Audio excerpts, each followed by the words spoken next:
Hello. We are about to go live. I think we are live now with soon to be Reverend Nian about contemplative practice and the Enneagram and the creative process. I believe she's about to be here. We are going to get into it. Her Instagram profile is Evolving Enneagram. Post wisdom there all the time. Here she is. Hello. Hello. Hi. Can you hear me? Yes, I can. How's my volume here? Perfect. Good to see you. Is my head cut off? I'm kind of new to this. Me too. Me too. I gotta stoop down. Here we go. I think we're good. Oh, so good to see you. So I'll just give a little introduction and then ask you some questions. How about that? Absolutely. Great. All right.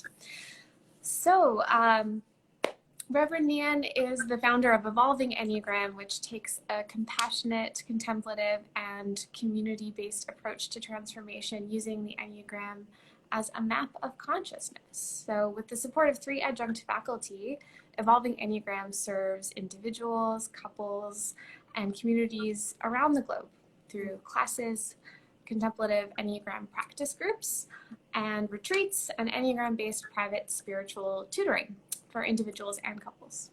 So Nian is a licensed and ordained Unity minister. She holds a BA in philosophy from UC Irvine, a JD from Stanford Law School, and a Master's of Divinity from Unity Institute and Seminary. Nian has had the honor of presenting on multiple occasions at the International Enneagram Institute's Global Conference, the Shift Network's Global Enneagram Summit, and the Enneagram and Coffee Summit hosted by Sarah Jane Case, and by a contemplative Enneagram webinars hosted by Spiritual Directors International, which I'm a member of. So I'm so grateful that you could join us and chat about all these things from your vast experience. Thank you.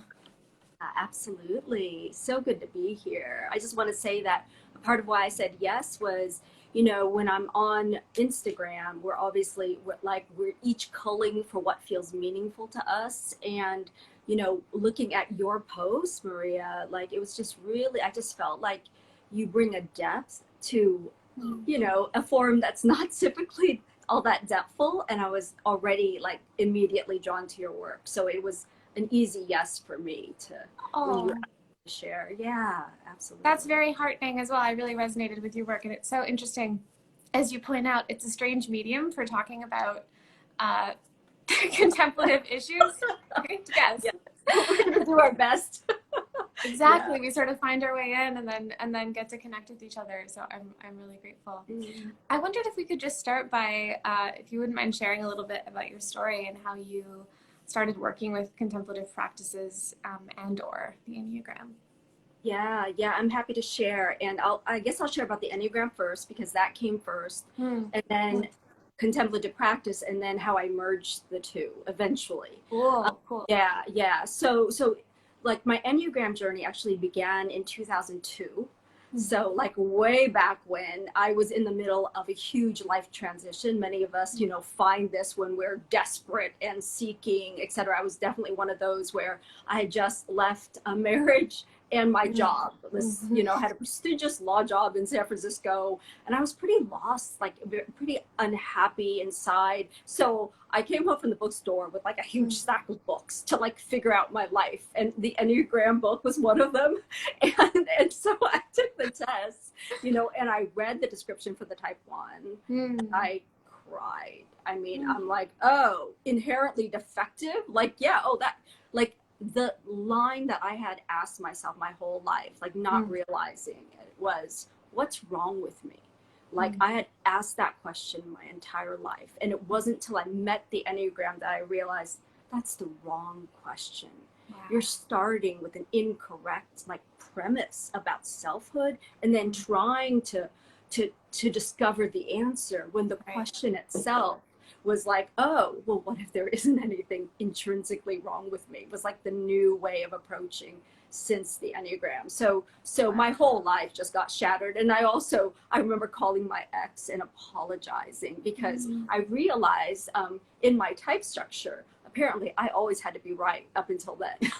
So I was like, how could you live with that? And so a big part of it was like, oh, well, in this particular type structure, it's fatal to be wrong. To be wrong isn't about just being wrong about something in the world. It's about being fundamentally wrong. And so no wonder I couldn't be wrong in the outer. And so that was the beginning of that journey. So 2002 is when I met the Enneagram, and it was like, wow.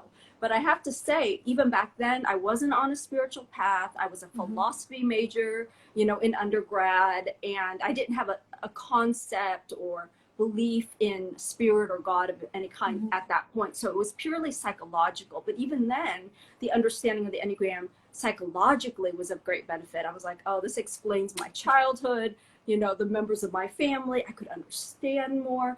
There is a sense in which we all walk into the room, even now knowing the Enneagram, right? We walk into the room and we still believe, or I know I do, that my lens is accurate, that the lens through which I perceive this moment is the true one. And the Enneagram is this humbling reminder that that is not correct. That like there are so many different perspectives and that we're all screening for a certain type of information, right? And so that piece of understanding helped me start to navigate and make sense of a troubled childhood with my family, and just really understanding different perspectives from which we can see the world. So that was powerful in and of itself. So the Enneagram used psychologically, and it wasn't until I kind of hit a bottom in my life, and well, kind of, I hit a bottom in my life, and really again, so I was understanding the world more, but I still lacked a sense of, I'd say, like depth in my journey, and I was still kind of wandering. And in approximately 2004, the end of it, near 2005, I kind of had a spiritual awakening, I would call it, where I realized the difference between intellectually looking for God and looking for understanding, and actually having a felt experience of being so defeated in life that I was willing to surrender. And I had someone introduce me to this idea of like surrendering, to a higher power. And so back then I started a 12-step program related to like relationships and sexuality. And this was the beginning of relating to something bigger than myself, bigger than my own mind. Because historically I was like, okay, Yen, you're supposedly smart, you're hardworking. Why can't you figure this life thing out? Like, why can't you make yourself happy? Like that was, I was tormented by that. And I didn't realize until then that my self-concept was actually in the way. Like I was in the way of that happiness. Like there was too much me there, and too much me protecting some notion of selfhood. And so that beginning, that spiritual journey kind of opened up a, like my first brush with this thing called meditation. Like meditation, sit and do nothing. Like, how do you do that? Like, think about nothing. How do you do that? And I remember it was so funny. The first time I sat in a room with other people meditating, it's funny now because I teach this stuff, right? That I like peaked. I was like, does everyone else have their eyes closed too? Like early on, right? Yes. And then, but what happened was simply through engaging that practice, and I was blessed that one of the earliest practices I was taught was centering prayer, which is a core contemplative practice, and we can talk about that together here today. It was sort of the beginning of opening, like surrendering my self-concept, surrendering my own will, and somehow opening to a fullness that I didn't know was there until I got out of the way. And so that was the beginning of profound healing for myself, and it was amazing. So I really launched into the spiritual journey. That's kind of how I got my call to ministry, and believe it or not, this is like the short version of the story. And then but just to share that, a lot of times we meet each other kind of when we're more finished, more polished, more like at a certain stage, by the time someone's invited to talk. And it was important for me to share how messy, how disjointed, how unsure of myself, like a substantial portion of my life felt. You know, I felt broken. I felt at first I was still kind of struggling with the sense that the belief that something was wrong with me. The Enneagram was beginning to help sort of dismantle that, but that was, it's such a core fundamental default that I was still kind of half thinking, yes, I'm whole, and then half using spirituality to fix myself, to improve myself. And the trick of the journey, you know, and learning the Enneagram types helps us to understand, how does my type lay hold of the spiritual journey and decide what it's going to be about. Like, how many 1s and 3s are like, this is about self-improvement, right? You know, as opposed to like awakening to your own blessed wholeness, you know, like, you know. And then 8s will often be like surrender, like like that's not desirable yet. You know, like at the outset, you know, how we're governed by that. And so just so for me, definitely, you know, navigating that. And it took many years. So it took so I became, so fast forward, I got a call to ministry, left everything behind, packed what I could in my car, and drove to Missouri to go to seminary. And so in that, like, I really started over. And during that time, I lost a lot. You know, I left behind a lot. I lost the prestige of a certain career that, even though I didn't like, I found I was still identified partly with, you know, like, who am I without all of these things around me? And in the course of ministerial school, I got to find that out, you know, kind of when I had nothing. I almost filed for bankruptcy, you know, sort of early on in that journey, because I left my law career. And so there were things that, looking back, were my true training, like my true ministerial training, right? Which is really like, you come to know a strength when you lose everything around you. You come to know who you are at a whole nother level, you know. And so that was the beginning of having a certain, like, there's nothing that others can take away from me.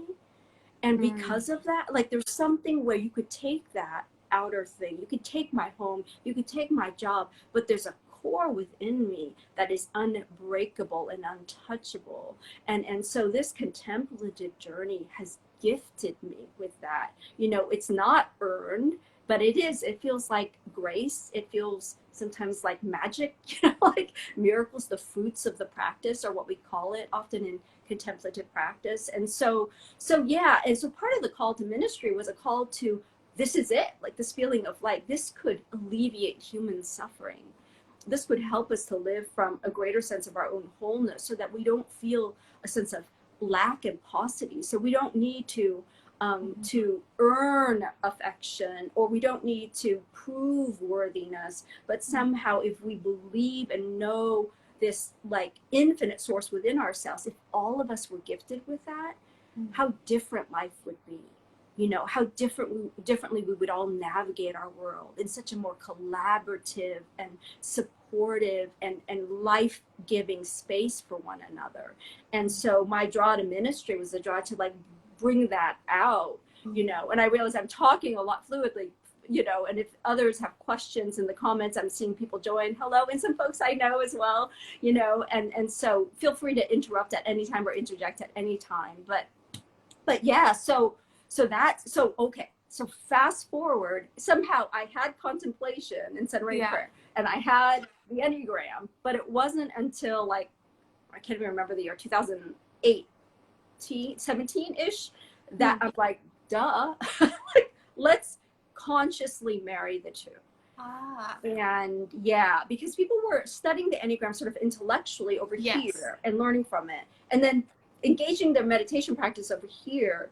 But there was something about combining it. And so I launched Evolving Enneagram's very first contemplative practices and the Enneagram groups. And I think most beautiful things come unexpectedly. They're not like, ooh, you know, what's good in the marketplace, you know, it's not planned.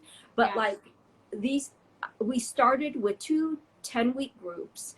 And you may know in this era, people are like, 10 weeks, that's a long commitment. You know? Right. Like, I was like, okay, let's start with 10 weeks.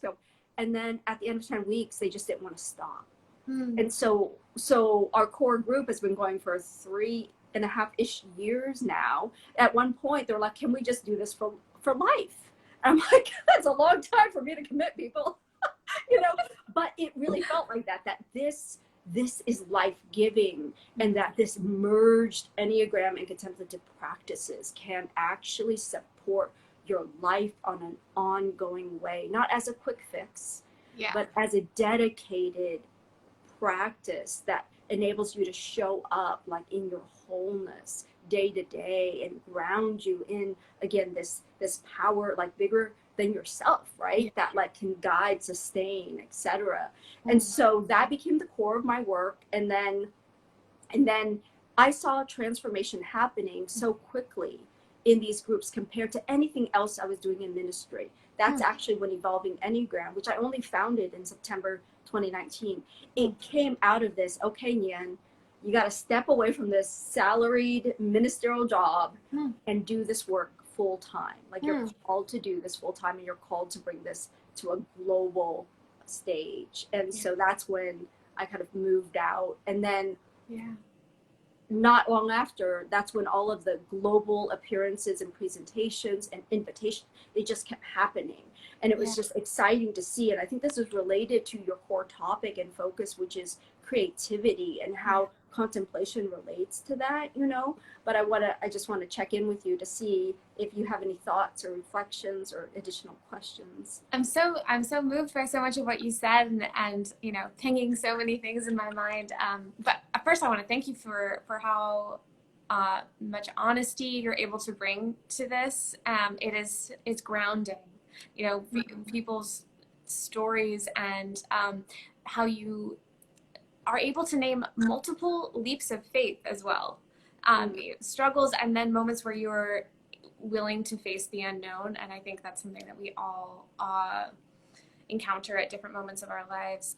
It really fleshes out these topics that we talk about on a kind of abstract level, and when you're able to ground them in your life, I think it's we're able to see like, oh yeah, like this is something that we can all potentially have access to, and also see how it can play out. And it's not smooth and you know, holy looking.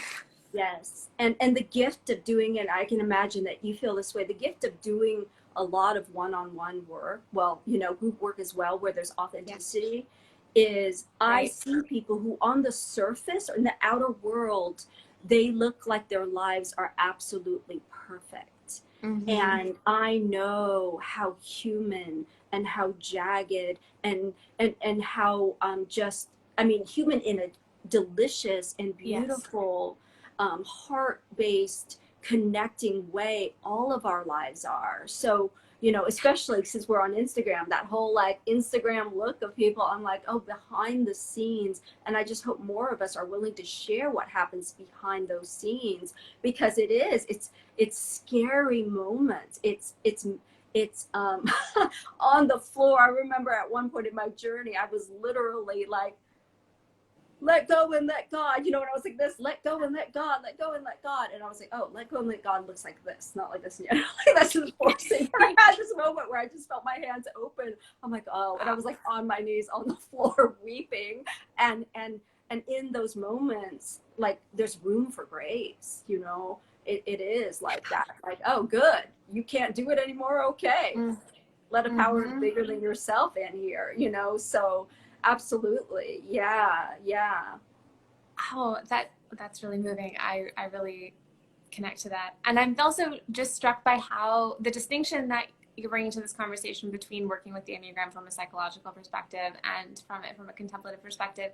And specifically, I'm wondering about how that connects to the tendency towards self-criticism and self-improvement. I've noticed that sometimes it could be a temptation for me when I first connected with the Enneagram when I was 12. And so it's a different, it's a weird time of life. But I have found that sometimes when we learn something about ourselves that's limiting, like, oh, this is my type, and we know, okay, we're not supposed to, this is not a flattering thing that we're supposed to now act out. This is actually kind of telling us some limitations we have, that can just be an invitation to further get smaller and criticize ourselves and say, oh, I caught myself in my type, and so no, it's more efforting, it's more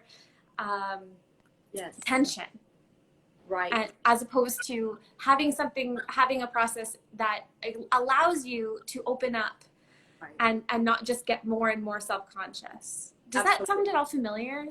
Yes, absolutely. And so it's like belly button gazing, right? That we yeah.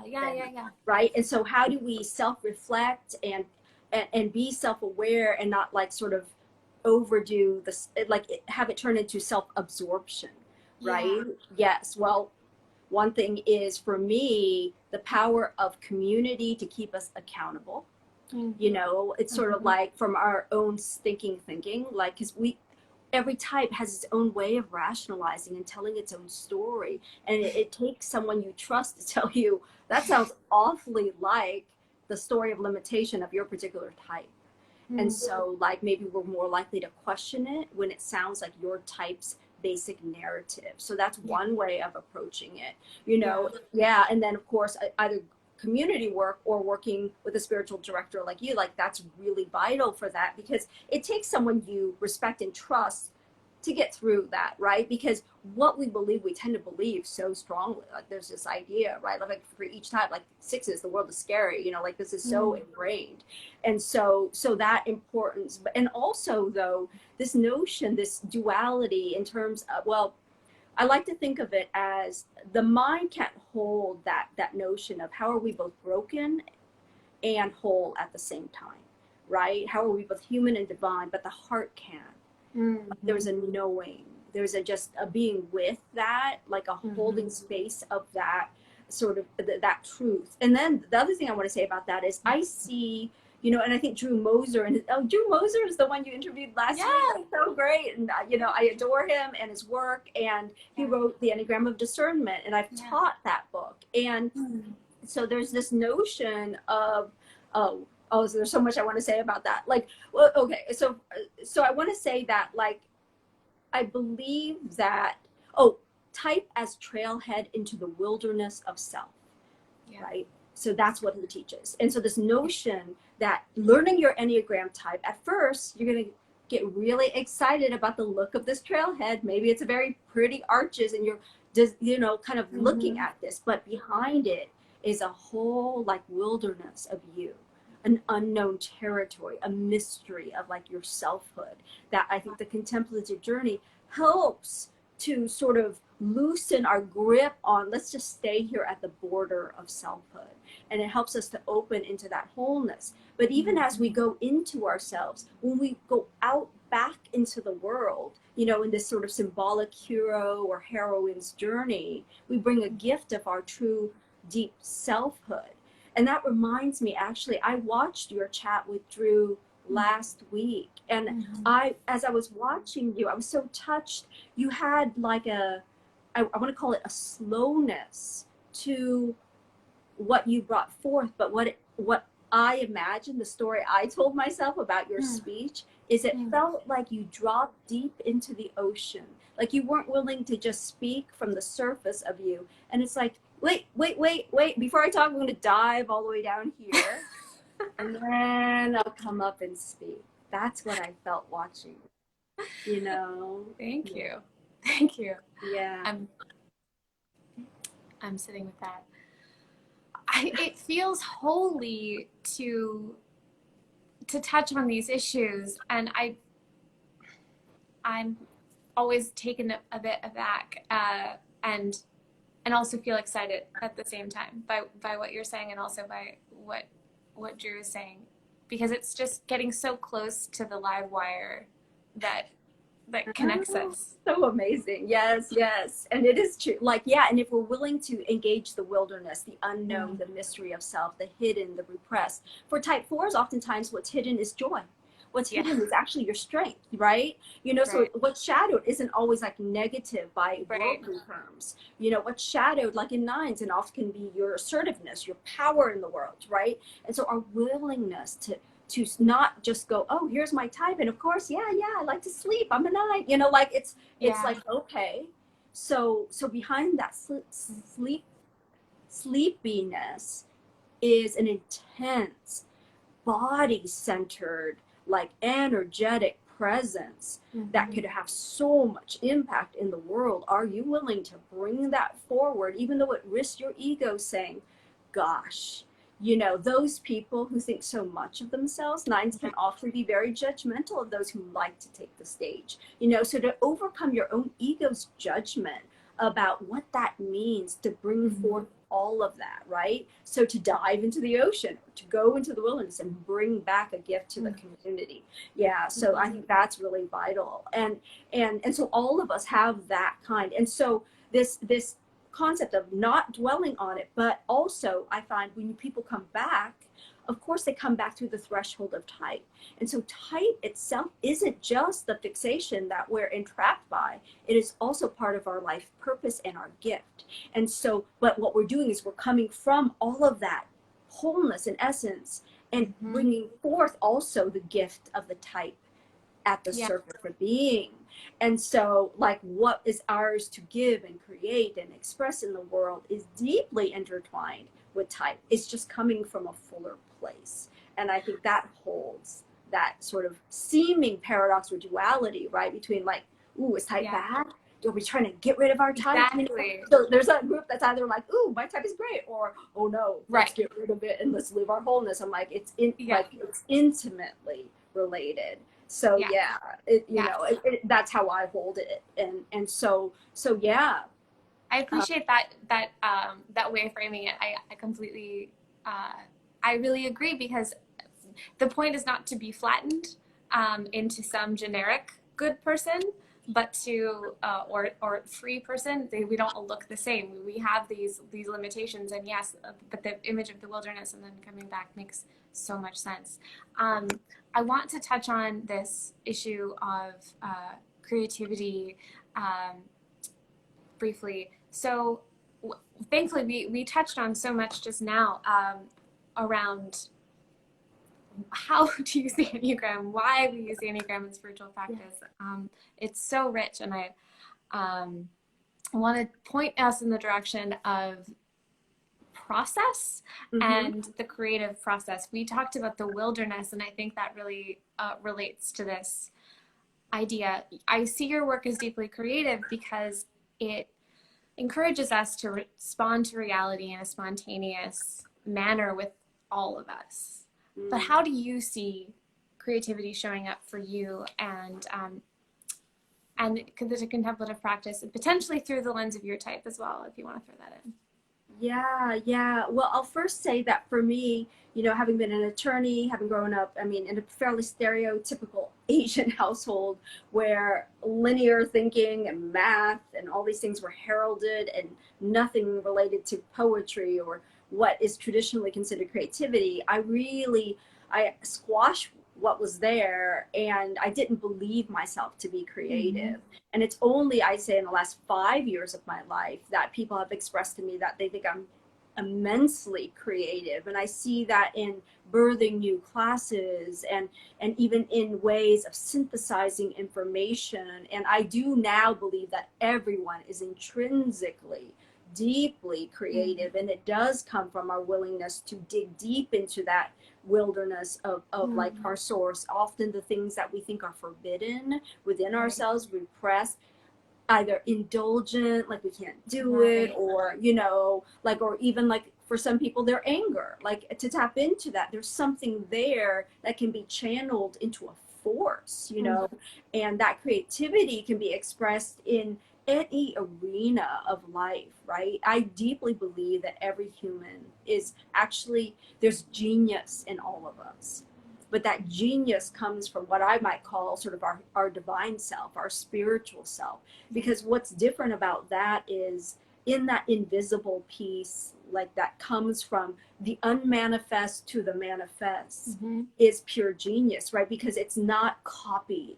It's not looking out to the world and putting pieces of what you see out there together and saying this is mine. It is going into something dark and unknown, but that emerges as something felt, and it's like, this is mine. And for some people it could be cooking, for some people it could be actual art, some people, I mean, it could be how, I mean, people have said like my slides themselves when I design a class, it's like there's poetry and creativity. I started writing poetry, you know, in recent years as well, and that emerged. And for me, that all came from contemplative practice and the willingness to get out of my own way, you know, out of the, like getting the critic out of the way. And for me, I had to justify it by saying, you know, you limit the good you could do in the world if you think you have to do it without making a mistake. You know, like to go, oh my God, it just assume you're going to make mistakes, you know, like that gave me permission, like that's a given, that it's kind of, I'm all stupid to think like who wouldn't, you know, but there's like, again, that like, you know, and so that permissiveness, go make it an exploration, make it an experiment, give yourself room to explore what this looks like for you, you know, and don't have so much vested in, you know, when we bring forth our first gift, if we haven't spoken in years and we say one thing, of course we're going to be like, oh, no one cared, oh shoot, I don't matter, right? Like, but instead of that, going, oh, this is just one thing. All sorts of people speak up all the time. They're hit and miss most of the time, so maybe I just need to speak up more, not less. Not less, right? Instead of us saying, oh, this one thing wasn't seen, therefore I'm not meant to do this. And so really honoring that. So for me, it is all in practice, that meditative practice. And I think, you know, like, and I just want to speak to, if people are new to it, you know, that excuse that like, oh, I'm not good at it. I don't know anyone who is, like, and anyone who is to begin with. And so you just practice it as an act of intention and an act of devotion. And I think of it, you can think of it as a commitment to God if you believe in a God, but you can also think of it as your commitment to your authentic self. Like there's a space, it's like a date with yourself, sitting down, meditating. It's like a date with like your true self and saying, I'm here. I don't even know all of who you are and what I'm meant to do or be, but I'm willing to be present to it. I'm willing to devote the time. And I have found that like I'm more efficient, I'm more effective, because I don't get as lost in things that aren't mine to do. You know, that there's something so pure in what emerges from that brings clarity. So if you know, sitting in the morning, that helps you to take that step that is yours to take, you know, and to value it, to cherish it. And I deeply believe, again, that every human has a huge gift to offer in our authenticity, not in whom we strive to be in some ideal outside ourselves, but through the willingness to go within, again, not to stay inward, but to risk by bringing it outward, to risk by expressing it, to risk, you know, disapproval, to risk criticism, you know, to risk not being seen, if only for the first time, to see yourself, you know. And there's so many ways in which we're taught to avoid doing that particular thing, and that we have to do everything but listen to and connect with our authentic self and the divine within us. So even to talk about this feels risky. It feels as though that this teaching people how to interact with what is unexplored in them is also still an unexplored or underexplored topic. Right. It's radical, right? I mean, to live like that is to live radically. It is to risk societal scorn, etc. And yet it is based on a leap of faith that says, do you trust? I mean, I happen to believe in original blessing. You know, not everyone does. And that does help me. If I believe we're intrinsically good, then uncovering the true you is a good thing. It can only be good for the world, even if your ego and your super ego is like, I don't know.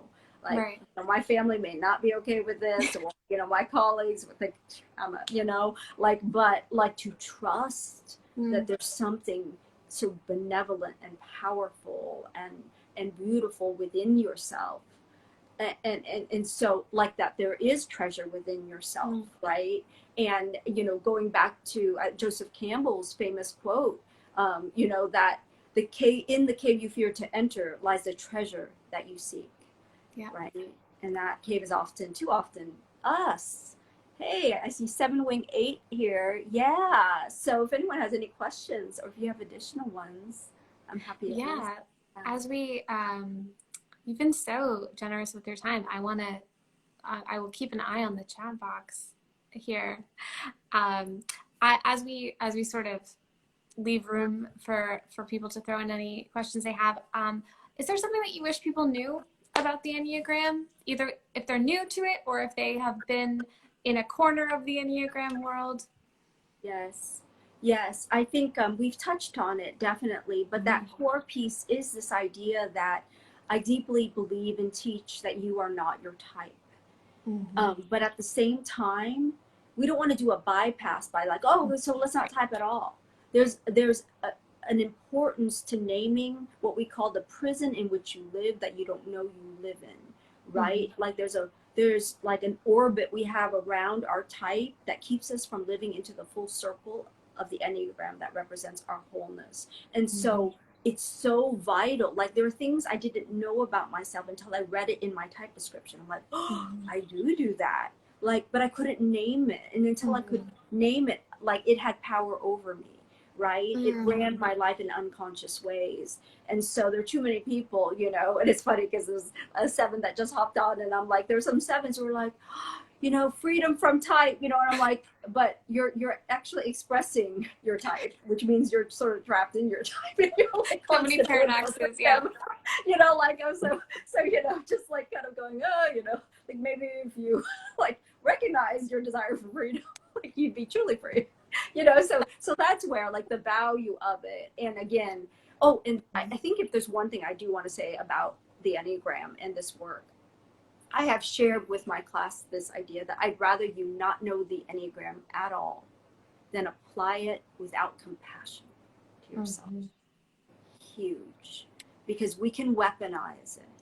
You know, we can make it be about like what's still wrong about me. As opposed to, well, look at this key. Look at this key that opens the prison, right? Like let me understand it. Let me fit it into the lock, and let me free myself so that I can live into my fullness and my wholeness, you know, in a way that fulfills me. And you know, I've talked a lot about service. That's my orientation. It doesn't just serve the world. I believe it fills you up from the inside out, like to where like we can all actually live like fulfilling lives where we were at peace within ourselves, you know, and that's a huge gift that this contemplative Enneagram work has given to me, you know, which is not, I have days where I feel insecure still. I have days where I feel, I was like, how old am I today? 15? You know, like, I feel like I'm 15 and insecure again, or troubled in some way, you know, or sad. But the difference is when that happens, I don't judge it. Like I welcome what's going on with me with the welcoming prayer practice, which is one type of contemplative practice. Oh, and we were talking earlier about like if someone's new to the contemplative way, I do want to say that on my website, evolvingenneagram.com, there are free downloadable guides for centering prayer practice and welcoming prayer practice. Welcoming prayer is so key to my practice of it. Like it's a way of, to me, it's a huge act of love to welcome whatever feelings are arising in me without judging them, without telling a story. Somehow by welcoming them, we were able to let them move through us, right? And not have us react from them. And so how empowered to live from a space of more responsiveness rather than reactivity through that. And then Insight Timer, you can find me Evolving Enneagram there, and I have free guided meditations as well. A 3-centered meditation, which is, Enneagram work is 3-centered. And then a welcoming prayer practice, a loving kindness practice. I'll work on getting some more out. But those, I was trying to give as many free resources as possible to people to kind of begin that journey. So yeah. That's wonderful. I will link to those. I think that's a great concrete place for people to start if they're curious. And those are really excellent. Thank you. You've been so generous. I'm wondering if you would mind having us close out with your singing bowl. Yes. And but first, I want to just send my gratitude to you and for this time together, and I really hope that we can have another chat like this sometime in the future, because I think we have so much we could talk about. It was such a delight. Absolutely. Very grateful to. Yes, I have my favorite singing bowl handy here. It's always like pretty much next to me, and so hopefully the sound will come through well.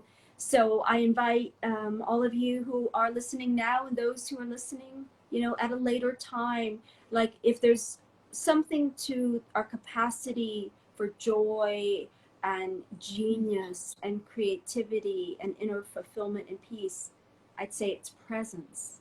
So that's all I invite. Not anything else afterwards, but just a moment together of presence.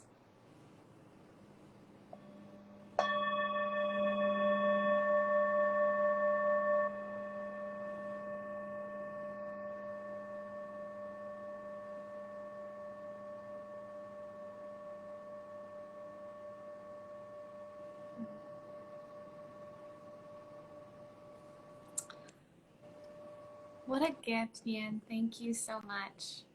So great to speak with you. Thanks everyone for joining us. Thank you so much. Take care. Bye.